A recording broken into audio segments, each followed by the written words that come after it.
Shalom Bapak Ibu Saudara yang dikasihi Tuhan, selamat sore, selamat beribadah dalam ibadah pesan gembala sore hari ini 9 Juni 2020. Kita akan belajar kebenaran firman Tuhan tentang Abraham di Mesir, ya. Jadi kita akan belajar dari kisah ketika Abraham ini masuk ke Mesir. Jadi Alkitab mencatat ada kelaparan di tanah Kanaan. Ada kelaparan di tanah Kanaan, dan kelaparan itu sangat hebat, ya.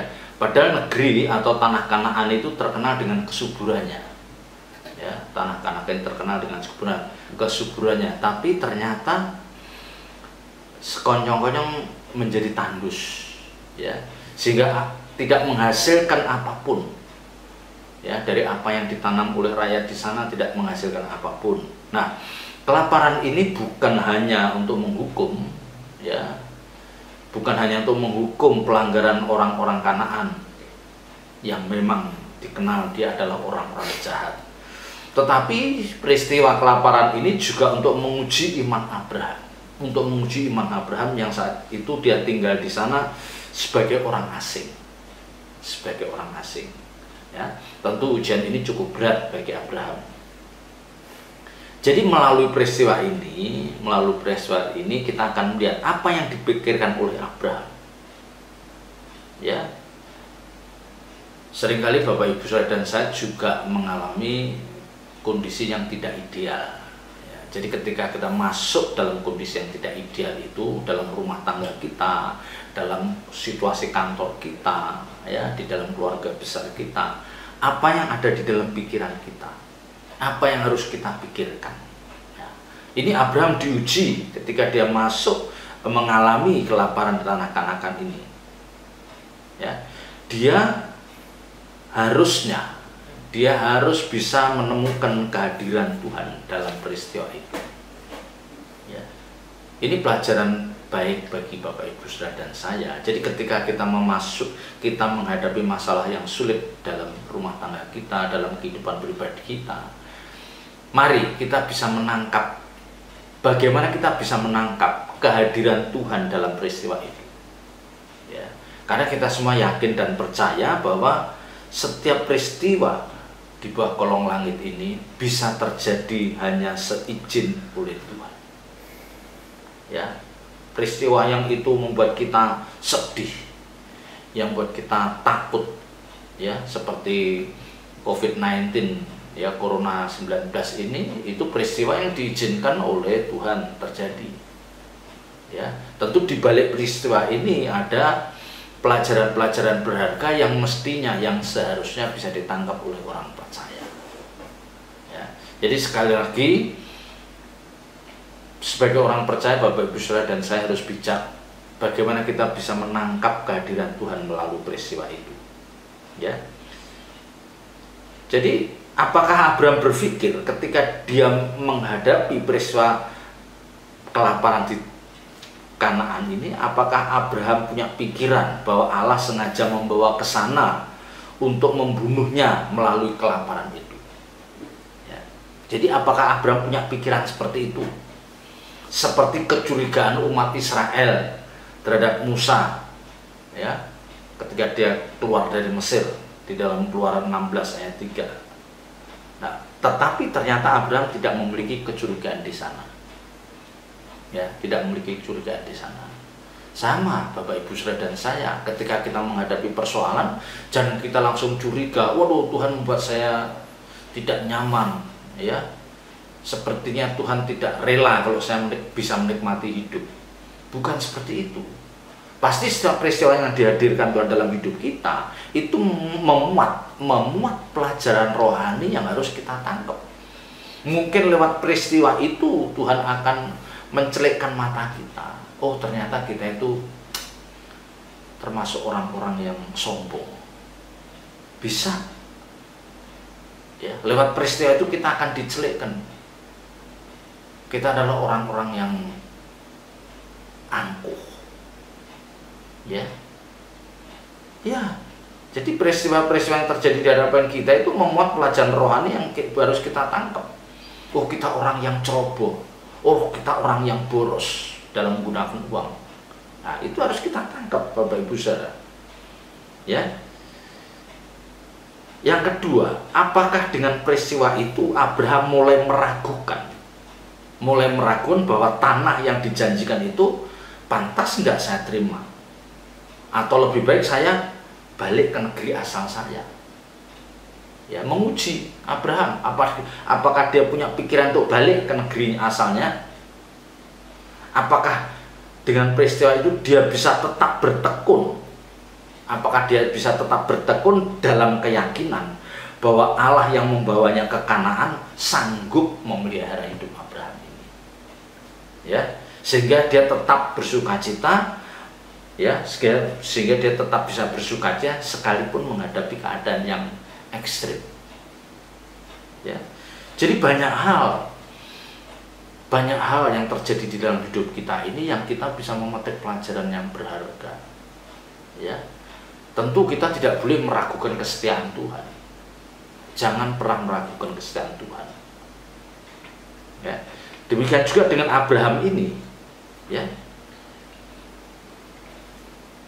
dalam kondisi yang ekstrim seperti ini, Tuhan mau melihat apakah anak-anaknya, orang-orang percaya itu memiliki hikmat. Ya, dia mencari jalan keluar dengan menggunakan hikmat, akal, pikiran, logika sehat. Ya, dia menggunakan hikmat, atau dia hanya mengandalkan mujizat yang sebenarnya tidak diperlukan.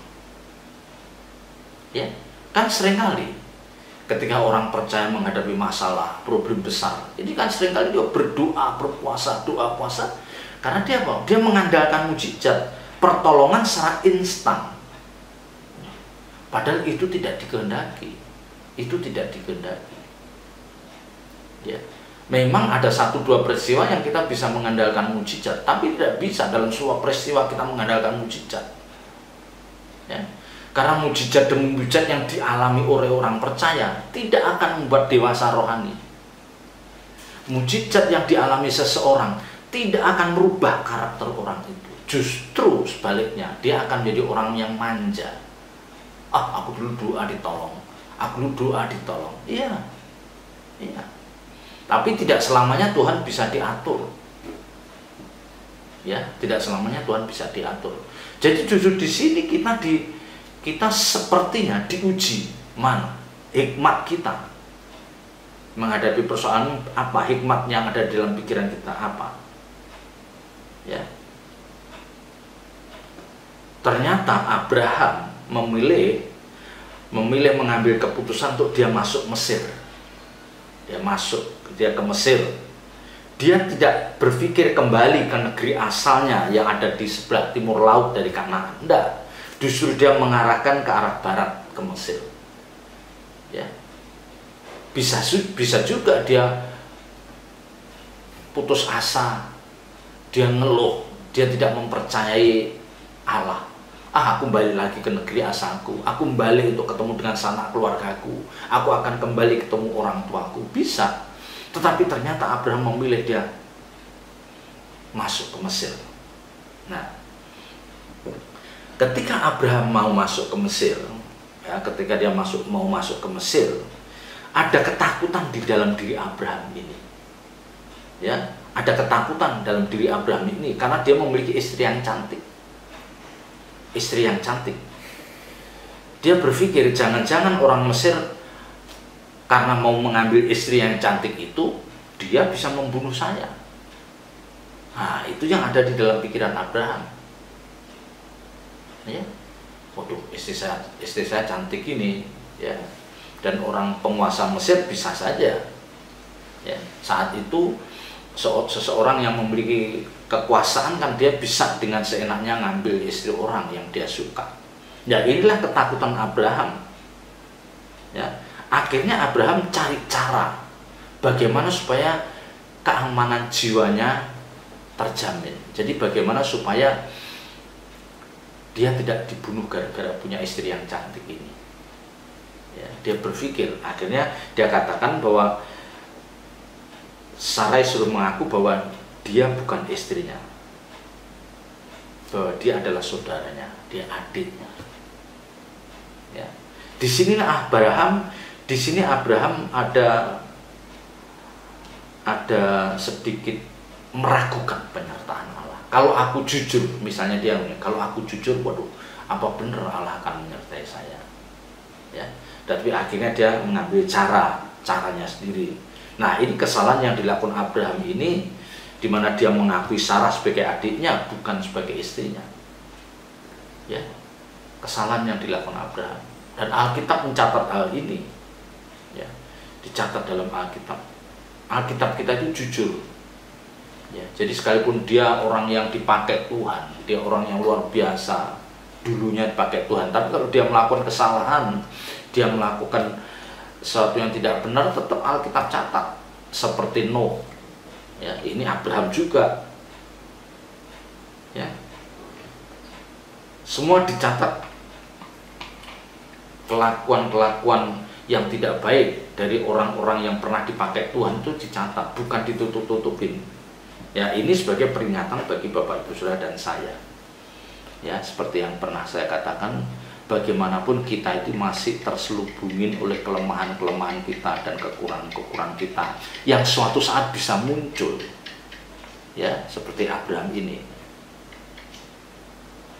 Jadi cara yang ditempuh Abraham dengan mengatakan bahwa Sarah bukan istrinya, itu adalah satu bentuk ketakutan sekaligus ketidakpercayaannya bahwa Allah sanggup melindungi dia dan istrinya. Ya. Jadi ini bentuk ketakutan dan ketidakpercayaan bahwa Allah sanggup melindunginya. Padahal Abraham ini kan dikenal seseorang yang beriman. Mestinya dia harus percaya atas penyertaan Allah dalam hidup mereka. Ya. Bahkan sebelum kejadian ini kan Allah sudah pernah menampakkan diri kepadanya 2 kali. Allah sudah menampakkan diri kepada Abraham 2 kali. Tapi ternyata Abraham masih meragukan juga. Ya. Dia sudah mengalami satu hal, pengalaman rohani yang sangat luar biasa. Tetapi pada titik tertentu, imannya lemah juga. Dia tidak yakin. Atau dia kurang yakin kalau saya mengakui bahwa ini istri saya akan selamat. Dia tidak memiliki keyakinan itu. Ya, jadi keadaan yang sama yang dialami Abraham ini sering terjadi pada orang percaya, Bapak Ibu Saudara dan saya. Di satu sisi kita pernah mengalami pertolongan Allah, ya, dari satu sisi kita pernah mengalami pertolongan Allah ketika kita terjepit, waduh, dan kita bersyukur karena Allah menolong kita, ya. Tapi di saat yang berbeda kita bisa meragukan, ya, kita bisa ada keraguan terhadap Allah ini, sehingga seringkali kita mengambil cara kita sendiri menurut kedagingan tanpa pimpinan Roh Kudus, ya.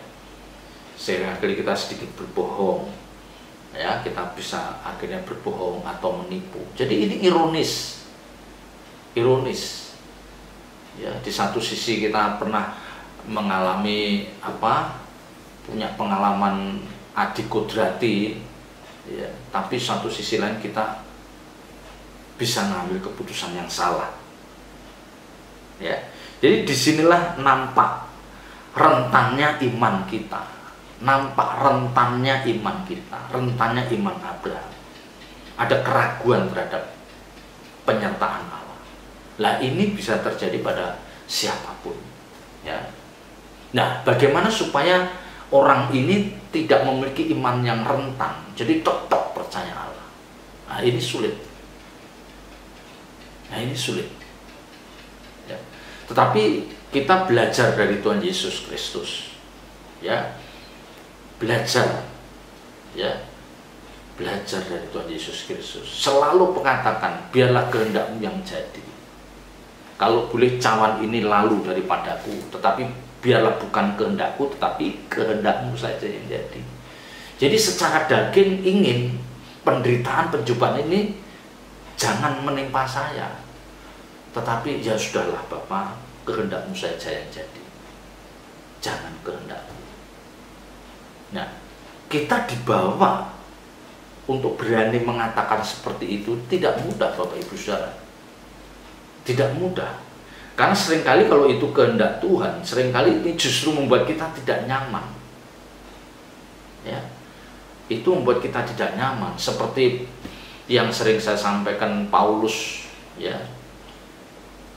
Paulus di dalam kisah Rasul 20, ya. Karena dia sebagai tawanan roh, dia nggak bisa menghindar. Sekalipun penjara dan sengsara menunggu aku, dia jalani. Ya. Coba kita lihat di dalam kisah Rasul 20 ayat 22. Tetapi sekarang sebagai tawanan roh aku pergi ke Yerusalem dan aku tidak tahu apa yang akan terjadi atas diriku di situ selain daripada yang dinyatakan Roh Kudus. Jadi Roh Kudus berbicara pada dia. Ya. Dari kota ke kota kepadaku bahwa penjara dan sengsara menunggu aku. Nah, ini orang-orang yang sudah ditawan oleh roh, dibelenggu oleh kehendak Bapa. Ya. Jadi sekalipun dia menghadapi penderitaan, dia akan tidak nyaman, tidak ambil pusing. Karena Roh Kudus berbicara dengan kuat di dalam diri Paulus. Penjara dan sengsara menunggu akan. Ya. Abraham mengalami hal ini. Ya. Cara yang diambil Abraham memang kurang tepat. Ya, memang kurang tepat. Sekalipun akhirnya dia dapat perlakuan yang istimewa dari Firaun, ya, dia mendapat kambing, domba, lembu, sapi dan juga budak laki-laki dan perempuan setelah istrinya diambil. Ya. Kita tidak bisa berpikir bahwa Abraham sudah menduga hal itu akan terjadi. Ketika dia masuk ke Mesir, kita nggak bisa berpikir kok sampai ya mau masuk ke Mesir, kok sampai Abraham itu menyangkal Sarah sebagai istrinya. Kita tidak menduga kalau Abraham akan melakukan hal itu. Ya, mestinya yang ada di dalam diri Bapak Ibu Saudara dan saya, ya, sebagai orang percaya yang memang meyakini bahwa penyertaan Tuhan itu akan senantiasa nyata. Ya. Mestinya kita harus tetap memegang teguh, ya, memegang teguh bahwa rencana besar Allah ini tidak mungkin tidak tergenapi. Ya, kita pegang teguh, kita percaya. Karena Abraham itu kan sudah disuruh ke Mesir kan, ya, disuruh ke Kanaan, dia ngikutin. Ya, dia mestinya harus percaya bahwa Allah merancang yang indah. Kalau dia melakukan dengan tidak melanggar, ya, dia melakukan tidak keluar dari rel kebenaran, dia harus tetap yakin mestinya bahwa Allah menyertai saya. Ya. Tetapi memang ini seringkali kita tidak habis mengerti, ya, kita kadang-kadang sulit untuk mengerti. Sekalipun kenyataannya Abraham melakukan satu kesalahan dengan cara yang seperti itu, ya. Jadi walaupun perbuatan salah atau kebodohan itu telah dilakukan oleh Abraham, tetapi tetap campur tangan Allah ada dalam dirinya, ya.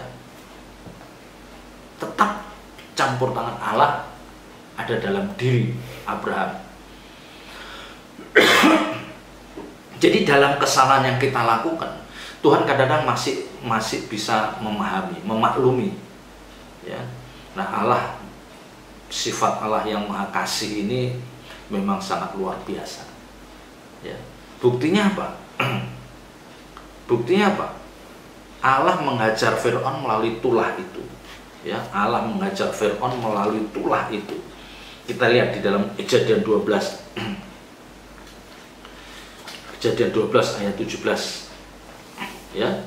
Setelah Abraham mendapat kambing, domba, lembu, sapi, keledai jantan, budak laki-laki dan perempuan, keledai betina dan unta, Tetapi Tuhan menimpakan tulah yang hebat kepada Fir'aun, demikian juga kepada seisi istananya, karena Sarah istri Abraham itu. Jadi kalau dilihat sebenarnya Fir'aun tidak salah sebetulnya, karena memang Abraham mengaku itu bukan istrinya, ya. Tetapi cara Tuhan, cara Allah melindungi Abraham, sekalipun Abraham itu sudah melakukan sedikit kesalahan, ini yang kadang-kadang kita tidak mengerti. Fir'aun diberikan tulah, memang tidak disebutkan tulah apa yang terjadi atas Fir'aun dan seisi rumahnya, ya. Yang jelas Tuhan menimpakan tulah, sehingga akhirnya Fir'aun itu memanggil Abraham dan berkata, apakah yang kau perbuat ini terhadap aku? Mengapa tidak kau beritahukan bahwa ia istrimu? Jadi seolah Fir'aun protes. Itu disampaikan ke Abraham. Kenapa sih Abraham kok mesti Allah menurunkan tulah? Dan aku dan seisi istanaku yang menanggung tulah itu. Karena sesungguhnya engkau yang tidak fair. Karena engkau mengaku bahwa Sarah itu bukan istrimu, gitu. Jadi Fir'aun pun merasa tidak bersalah, ya. Jadi Allah memang menghajar Fir'aun dan dengan demikian mencegah Fir'aun melakukan dosa selanjutnya. Dia dicegah lewat tulah itu, akhirnya Fir'aun tidak melakukan perbuatan yang tercela terhadap Sarai istri Abraham ini. Ya, karena Allah memiliki rencana yang besar terhadap kehidupan Abraham dan Sarai ini. Ya, kalau sampai Fir'aun menjamah Sarai ini, waduh, berantakan rencana besar Allah. Maka dengan cara Allah seperti itu menggagalkan Fir'aun untuk mencidrai pernikahan Abraham dan Sarai.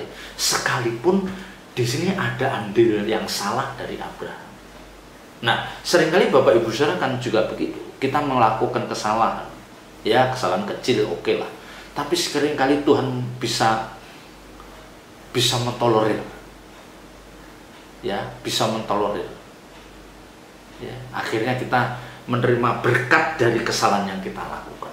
Kita bisa menerima pelajaran rohani dari kesalahan yang kita lakukan. Dan itu sering dari kesalahan-kesalahan yang kita lakukan itu setelahnya akan timbul pelajaran-pelajaran rohani yang memberkati kita. Tetapi tentu kita tidak boleh hidup dalam kesalahan-kesalahan, karena ada saatnya nanti berlaku hukum tabur tuai. Ada saatnya berlaku hukum tabur tuai. Allah tidak bertindak apapun. Kita harus menuai apa yang kita tabur. Nah, itu yang membahayakan. Ya, jadi Allah Bapa menjaga rancangan besarnya ini yang tidak bisa digagalkan oleh manusia. Jadi rancangan besar Allah Bapa ini tidak bisa digagalkan oleh manusia. Sekalipun Abraham berlaku licik, atau sekalipun Fir'aun juga mau nekat mengambil istri, tapi tidak bisa. Rencana besar tidak bisa digagalkan. Ya, jadi Fir'aun akhirnya menegur Abraham, mengapa dia menyembunyikan hal itu dari dirinya. Mungkin juga Fir'aun mengatakan bahwa hal itu tidak pantas. Mungkin juga Fir'aun mengatakan kepada Abraham, itu nggak pantas kamu lakukan, kamu orang yang bijak, tidak pantas dilakukan oleh orang sekelas Abraham. Nah, ini hati-hati, pelajaran bagi kita. Kita orang-orang yang tekun mendengar firman, kita yang mengerti kebenaran firman Tuhan, hati-hati jangan sampai kita tersandung oleh hal-hal yang sepele. Hal-hal kecil yang kita lakukan yang membuat kita menjadi tercela. Ya, jadi hidup yang kita bangun, yang sudah kita perjuangkan, kehidupan benar yang sudah kita perjuangkan, kita bangun bertahun-tahun, akhirnya jatuh, terpleset hanya karena kesalahan sepele kita. Jangan sampai hal itu terjadi. Ya, jadi apa yang dilakukan Abraham sering juga ada pada orang lain, ada pada diri kita. Seringkali orang yang baik itu terlalu curiga terhadap orang lain. Abraham itu kan baik, tapi dia terlalu curiga terhadap orang lain, melebihi yang sebenarnya. Jadi kecurigaan yang berlebihan. Kadang menilai bahwa tidak ada orang yang bisa sebaik mereka. Nah, ini yang salah. Ini yang salah. Ya, seringkali Bapak Ibu Saudara kan karena kita merasa rohani, kita merasa rohani. Kadang-kadang kita melihat orang lain itu kayaknya rendah, dia kan tidak serohani saya. Ya, jadi seolah-olah seperti apa yang dia lakukan itu tidak ada benarnya di depan kita, di hadapan kita, atau kita curiga bahwa dia nggak akan bisa melakukan perbuatan baik. Nah, ini tidak boleh Bapak Ibu. Kita tidak boleh prejudis, ya. Kita sudah seuzon, ya, tanpa landasan, ini tidak boleh dihindari, ya. Jadi kadang-kadang kita ini sering dihinggapi ketakutan yang tidak berdasar sama sekali. Kita sering dihinggapi ketakutan yang tidak berdasar sama sekali dan berprasangka buruk terhadap orang lain, dan ini yang tidak boleh. Ini yang nggak boleh terjadi. Ya, kita jangan berprasangka buruk. Kecuali Roh Kudus berbicara. Ya, kecuali Roh Kudus berbicara. Jadi ternyata setelah itu gimana? Kita melihat cara Fir'aun memperlakukan Abraham setelah peristiwa itu justru terpuji. Cara Fir'aun memperlakukan Abraham setelah dia tahu begitu, Abraham bohong, dia dapat tulah. Ya, tulah itu pasti sesuatu yang membuat Fir'aun dan seisi istananya nggak nyaman. Tetapi ternyata Fir'aun ini memperlakukan Abraham dengan baik. Ya, dia melakukannya, dia memberikan, ya, hewan-hewan itu, kambing, domba, budak laki-laki, perempuan, tetap diberikan tanpa menghina, tanpa merendahkan kehormatan Abraham, tanpa ada ancaman untuk membunuh seperti yang ditakutkan Abraham. Jadi ternyata ketakutan Abraham tidak terbukti. Ya, jadi kita jangan terlalu menilai orang itu terlalu rendah. Ya, ini pelajaran yang terbaik bagi kita. Ya, mari kita minta pimpinan Roh Kudus supaya kita selalu memiliki sikap hati yang benar, menilai seseorang dengan benar, jangan berprasangka buruk. Kalau kita yakin bahwa Allah ada bersama kita, maka kita yakin apapun yang dirancang manusia tidak akan bisa menggagalkan rencana Allah. Ya, puji Tuhan, Tuhan memberkati. Mari kita berdoa. Bapa, kami bersyukur atas firman-Mu, meteraikan dalam setiap hati kami yang mendengarkan. Ajar kami melakukannya, hidup taat, setia, mempercayakan semuanya ke dalam tangan kuasa-Mu. Dalam nama Tuhan Yesus Kristus kami berdoa dan mengucap syukur. Haleluya. Amin.